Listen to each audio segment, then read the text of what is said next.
Hello students, नमस्कार। आप सभी के सभी कैसे हो? उम्मीद है स्टूडेंट आप सभी के सभी बढ़िया होंगे। तो स्टूडेंट, आज की इस क्लास में हम बात करने वाले हैं रिलेशन होता क्या है, यानी कि ये सेट्स का ही पार्ट है ना। तो सेट्स में हम बात करने वाले हैं रिलेशन की। डिटेल में इंट्रोडक्शन बताऊंगा मैं आप लोगों को, एक एक कॉन्सेप्ट आपको क्लियर करवाऊंगा। तो आइए आज के सेशन को शुरू करते हैं और बात करते हैं रिलेशन टॉपिक होता क्या है। तो स्टूडेंट, अगर हम यहाँ से डेली लाइफ में रिलेशन की बात करें, है ना, तो स्टूडेंट टीचर का एक रिलेशन हो सकता है। उसके बाद मदर एंड डॉटर का रिलेशन हो सकता है। पेन और नोटबुक का रिलेशन हो सकता है। तो जैसे डेली लाइफ में रिलेशन होता है, वैसे ही, है ना, मैथमेटिक्स के अंदर हमने क्या कंसीडर करना है, हम सेट्स के अंदर हम रिलेशन बनाने वाले हैं। ठीक है, यानी कि दो ऑब्जेक्ट को हम सेट्स का यूज़ करके हम किस तरह से सॉल्व करते हैं। यानी कि यहाँ से एक कॉन्सेप्ट ये निकला कि अगर हम रिलेशन की बात कर रहे हैं तो जो दो ऑब्जेक्ट होंगे या दो कैरेक्टर जो होगा वो हमेशा क्या होगा, पेयर में होगा, पेयरिंग में होगा। ठीक है, तो देखो यहाँ से क्या बोला हुआ है, इस चैप्टर में हम क्या पढ़ने वाले हैं। कहता है क्या, we will learn how to connect pair of object from two sets and then introduce relation between two object of the pair. ठीक है, यहाँ तक समझ में आया? देखो, अगर हम यहाँ पे नंबर्स की बात करें, मैथमेटिक्स में अगर हम रिलेशन की बात करें तो क्या कहता है, फर्स्ट एग्जांपल है number x is square of number y। x जो है वो क्या है, y का स्क्वायर है। सेकंड क्या है, लाइन l जो है वो परपेंडिकुलर टू लाइन m है। तो यहाँ पे भी क्या आ रहा है, जो क्वांटिटी आ रहा है, जो ऑब्जेक्ट आ रहा है, जो टर्मिनोलॉजी आ रहा है, वो कैसे आ रहा है, एक पेयर में आ रहा है। Similarly set A is proper subset of B, फिर से यहाँ पे दो क्वांटिटी आ गया, दो ऑब्जेक्ट आ गया। तो बेटा इसको हम क्या बोलते हैं, रिलेशन बोलते हैं। आगे बात करते हैं। देखो नेक्स्ट कॉन्सेप्ट यहाँ से क्या कहता है, देखो बेटा नेक्स्ट कॉन्सेप्ट है ऑर्डर्ड पेयर। अब ये ऑर्डर्ड पेयर क्या होता है, देखिए ऑर्डर्ड पेयर क्या होता है, अभी मैं थोड़ी देर में आपको समझाऊंगा। ऑर्डर्ड पेयर को समझने के लिए पहले हम बात करते हैं कार्टेशियन प्रोडक्ट क्या होता है। कार्टेशियन प्रोडक्ट से आप ऑर्डर पेयर और इजीली समझ पाओगे। ठीक है, देखिए कार्टेशियन प्रोडक्ट की अगर हम बात करें तो देखो ये Cartesian product of the two sets हैं। आइए इसको समझते हैं। देखो जैसे मान लो, जैसे यहाँ पे मान लो बेटा एक सेट ए दिया हुआ है, एक ए सेट दिया हुआ है जिसके अंदर 1 2 और 3 एलिमेंट है ना। और एक सेट बी दिया हुआ है जिसके अंदर 4 5 और 6 एलिमेंट दिया हुआ है। ठीक है, हमें क्या करना है, इसका कार्टेशियन प्रोडक्ट निकालना है। अब ये कार्टेशियन प्रोडक्ट होता क्या है, सुनिए। अगर हम इसको ए क्रॉस बी लिख दें, ए क्रॉस बी लिख दें, इसी को हम क्या बोलते हैं, कार्टेशियन प्रोडक्ट। ए क्रॉस बी का मतलब क्या होता है, आइए समझते हैं। देखो 1 के साथ पहले 4 लिखेंगे, 1 4, फिर 1 के साथ 5 लिखेंगे, 1 5, फिर 1 के साथ हम 6 लिखेंगे, फिर 2 4 2 5, फिर 2 6, फिर लिखेंगे हम क्या, 3 4 3 5 और 3 6। ठीक है जी, ये हमने क्या कर दिया, एक कार्टेशियन प्रोडक्ट बनाया ए क्रॉस बी का। अब ये है क्या चीज़, देखिए बेटा ये जो कार्टेशियन प्रोडक्ट है ना, ये एक पर्टिकुलर ऑर्डर में लिखा हुआ है। किस में लिखा हुआ है, ऑर्डर में। अगर हमने ए क्रॉस बी निकाला है ना, अगर हमने ए क्रॉस बी निकाला है तो फर्स्ट सेट का एलिमेंट देखो पहले लिखा हुआ है। देखो 1 5 6 ये फर्स्ट सेट का है, सॉरी 1 1 1 फर्स्ट सेट का है, फिर 2 2 और 2 ये सेकंड सेट फर्स्ट सेट का है, 3 3 और 3 ये तीनों कौन सा है, फर्स्ट सेट का है। मतलब ए क्रॉस बी का मतलब क्या होता है कि ए सेट के एलिमेंट इस पेयर के अंदर, ऑर्डर पेयर के अंदर पहले लिखा जा रहा है और बी बाद में है, तो बी सेट के जो एलिमेंट हैं उसको बाद में लिखा गया है। अगर हम यहाँ से बात करें आगे, अगर हम यहाँ से बी क्रॉस ए निकालने की कोशिश करें, अगर हम यहाँ से बी क्रॉस ए निकालने की बात करें, देखो अगर हम यहाँ से बी क्रॉस ए की बात करें, ठीक है, तो बी का एलिमेंट जो है ना वो पहले लिखा जाएगा। क्या लिखा जाएगा, मतलब कि लिखा जाएगा 4 1 4 2 4 3, फिर 5 1 5 2 5 3, फिर 6 1 6 2 और 6 3। ठीक है जी, हाँ कि ना। अब यहाँ पर जो हमने लिखा वो क्या लिखा, सेट बी के एलिमेंट, यानी बी का एलिमेंट पहले लिखा है 4 4 4, 5 5 और ये 5, 6 6 और ये 6, उसके बाद सेट ए के एलिमेंट लिखा है। तो बेटा ये प्रॉपर ऑर्डर बना रहे हैं, क्या बना रहे हैं, प्रॉपर ऑर्डर, एक ऑर्डर में लिखा हुआ है। मैं कह सकता हूँ ए क्रॉस बी के अंदर सेट ए के एलिमेंट सेट बी के एलिमेंट के साथ एक ऑर्डर पेयर बना रहे हैं। इसी को हम क्या बोलते हैं बच्चा, कार्टेशियन प्रोडक्ट बोलते हैं। समझ में बात आई। अब चलो दोबारा से इस वाले कॉन्सेप्ट पे, ऑर्डर पेयर पे आ जाओ। देखो कहता है an order pair is a object taken in specific order, एक प्रॉपर ऑर्डर में होना चाहिए। जैसे मान लीजिए ब्रदर सिस्टर लिया, तो ब्रदर को पहले रखा है कि सिस्टर को पहले रखा है, ठीक है ना। उसके बाद specific order, in order pair हमने कैसे लिखना है, ए कॉमा बी, और हमने छोटे वाला स्मॉल ब्रैकेट यूज़ करना है, ठीक है। A is called first number and B is called second number, ठीक है। समझ में बात आई। इसके अंदर ए और बी को ना, ए को बोला जाएगा फर्स्ट नंबर और बी को जो है वो बोला जाएगा सेकेंड नंबर का एलिमेंट है, ठीक है।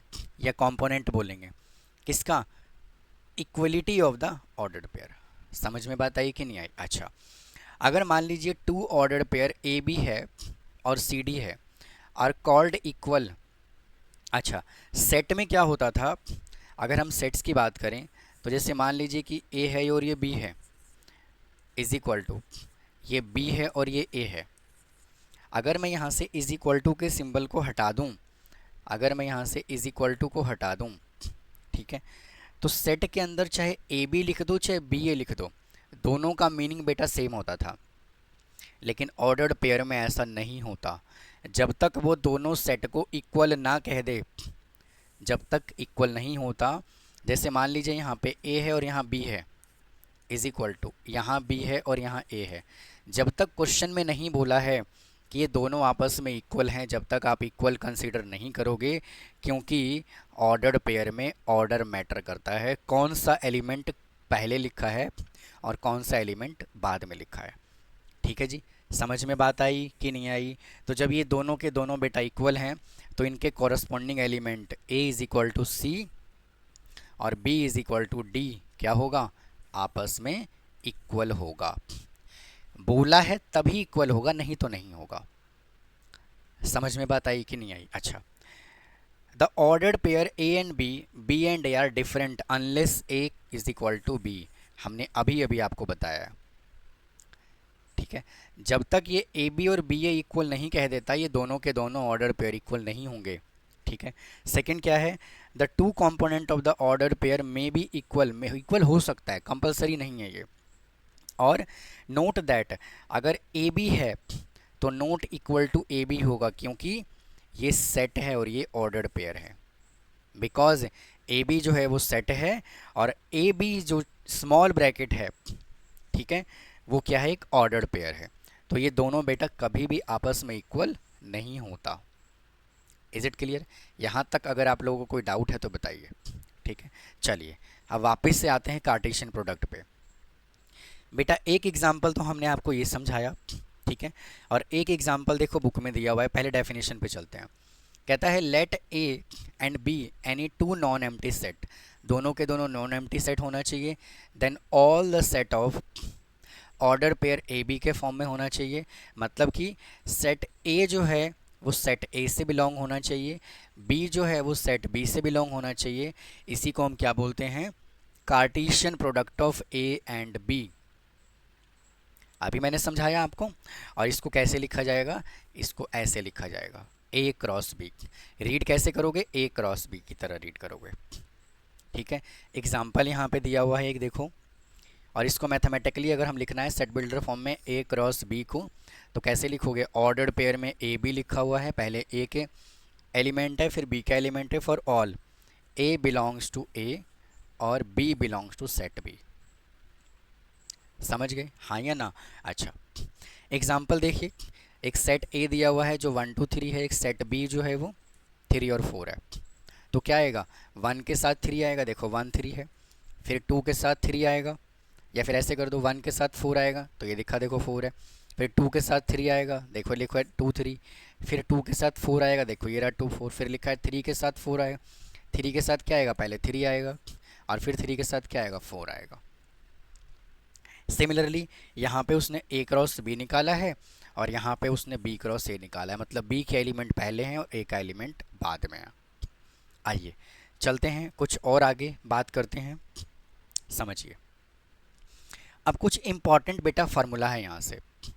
क्या फार्मूला है, देखिए उसने बोला है कि देखो अभी अभी हमने क्या निकाला, बहुत ध्यान से देखिएगा भाई, अभी अभी हमने क्या निकाला, निकाला ए क्रॉस बी, ठीक है, और हमने निकाला बी क्रॉस ए, ठीक है। जब तक वो क्वेश्चन में A cross B is equal to B cross A, ठीक है, मतलब कहने का क्या है कि जो ए क्रॉस बी है और बी क्रॉस ए है ये आपस में इक्वल नहीं होगा, क्योंकि ऑर्डर मैटर करता है, फिर से बता रहा हूँ, ठीक है। जब तक वो इक्वल ना कह दे ये इक्वल नहीं होगा, ठीक है। तो फर्स्ट रिजल्ट हमने क्या निकाला, A cross B not equal to B cross A, ठीक है, वही बोला हुआ है A cross B not equal to B cross A जब तक वो A is equal to B नहीं कह देता, ठीक है। समझ में बात आई। अच्छा अब चलते हैं आगे। अब बोला है A cross B is equal to 5, मतलब कहने का ये है कि अगर यहाँ पर भाई, मतलब कहने का ये है कि अगर मान लीजिए एक ए सेट दिया हुआ है जिसके अंदर 1 2 और 3 एलिमेंट हैं और एक बी सेट दिया हुआ है जिसके अंदर 5 है, समझ रहे हो। तो ए क्रॉस बी जो होगा ना, ए क्रॉस बी जो होगा वो क्या होगा, 5 होगा। पूछो सर क्यों, क्योंकि जब दूसरे वाले सेट के अंदर कोई एलिमेंट ही नहीं है, नल सेट है, तो ऑर्डर पेयर बनाओगे किसके साथ, ठीक है। ये रहा सेकंड कंडीशन, ठीक है। अच्छा A cross B is equal to 5, इसका मतलब ये है A cross B not equal to 5, ये दोनों के दोनों 5 नहीं होगा अगर ए नॉट इक्वल टू 5 है और बी नॉट इक्वल टू 5 है। इसका मतलब क्या है कि जैसे मान लो एक सेट ए है जो नॉन एम्प्टी सेट है, नॉट इक्वल टू 5 का मतलब नॉन एम्प्टी सेट, मतलब उसके अंदर कोई ना कोई एलिमेंट होगा, और एक बी जो है मान लीजिए इसके अंदर 7 और 8 दो एलिमेंट लिखा है, ठीक है। तो भाई कार्टेशियन प्रोडक्ट जब आप निकालोगे इसका तो कुछ ना कुछ तो ऑर्डर पेयर बना करके देगा ना। तो अगर A cross B not equal to 5 आएगा, अगर ए नॉट इक्वल टू 5 है और बी नॉट इक्वल टू 5 है, मतलब सिंपल सा लैंग्वेज है, ए और बी जो है वो दोनों नॉन एम्प्टी सेट होने चाहिए, तो ए क्रॉस बी जो होगा वो भी क्या होगा, नॉन एम्प्टी सेट होगा, ठीक है। अगला चलते हैं, अगर A and B are the non empty set, ठीक है, तो फाइनाइट सेट कितने बनेंगे वो देख लो। जैसे मान लो इसी एग्जांपल को लेते हैं, जैसे मान लो पहले वाले सेट के अंदर एन ए, बेटा इसके अंदर नंबर ऑफ एलिमेंट जो है वो कितने हैं, 3 हैं, और एन बी इसके अंदर नंबर ऑफ एलिमेंट कितने हैं, 2 हैं। तो यहाँ से n A into B is equal to कितना बन जाएगा, 3 into 2 is equal to 6 order pair बनेगा। समझ में बात आई कि नहीं आई, यही उसने यहाँ पे हमसे समझाया हुआ है। चेक करो ना, एग्जाम्पल पे आ जाओ, देखो क्यों परेशान है।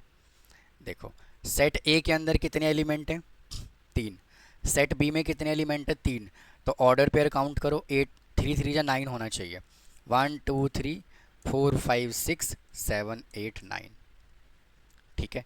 अगर हम नंबर ऑफ एलिमेंट की ऑर्डर पेयर की बात करें, इसमें भी चेक करो 1 2 3 4 5 6 7 8 9, तो इस सिचुएशन में जो नंबर ऑफ ऑर्डर पेयर बनेगा वो हमेशा इक्वल बनेगा, यानी कि चाहे तो आप एन ए क्रॉस बी निकाल लो और चाहे एन क्रॉस बी ए निकाल लो, दोनों ही सिचुएशन में जो नंबर ऑफ ऑर्डर पेयर होगा वो क्या होगा, सेम होगा, मतलब कि n A cross B is equal to n B cross A, यही उसने यहाँ पर लिखा हुआ है। ठीक है, एक कंडीशन और है, जैसे मान लो एक ए सेट है जिसके अंदर 1 2 और 3 एलिमेंट है, एक बी सेट है जिसके अंदर इनफाइनाइट एलिमेंट है, बहुत सारे एलिमेंट है, तो जो ए क्रॉस बी बनेगा वो भी क्या बनेगा, इनफाइनाइट ही बनेगा। ठीक है, तो वही लिखा हुआ है, A and B are non empty set and enter A और बी इज़ एन इनफाइनाइट। अगर ए और बी या दोनों कोई भी इनफाइनाइट होगा तो जो उसका ए क्रॉस बी होगा वो हमेशा क्या होगा, इनफाइनाइट होगा। ठीक है, तो ये था स्टूडेंट, रिलेशन क्या होता है, कार्टेशियन प्रोडक्ट क्या होता है, और इसके मैंने कुछ बेसिक फार्मूले आप लोगों को समझाया। उम्मीद है आपको समझ में आ गया होगा। अगर फिर भी कोई डाउट रह जाता है तो कमेंट बॉक्स में कमेंट करना ना भूलें। चैनल को सब्सक्राइब करें, वीडियो को लाइक करें और अपने फ्रेंड्स को भी शेयर करें चैनल। तो मिलता हूँ फिर नेक्स्ट पार्ट में। थैंक यू, धन्यवाद।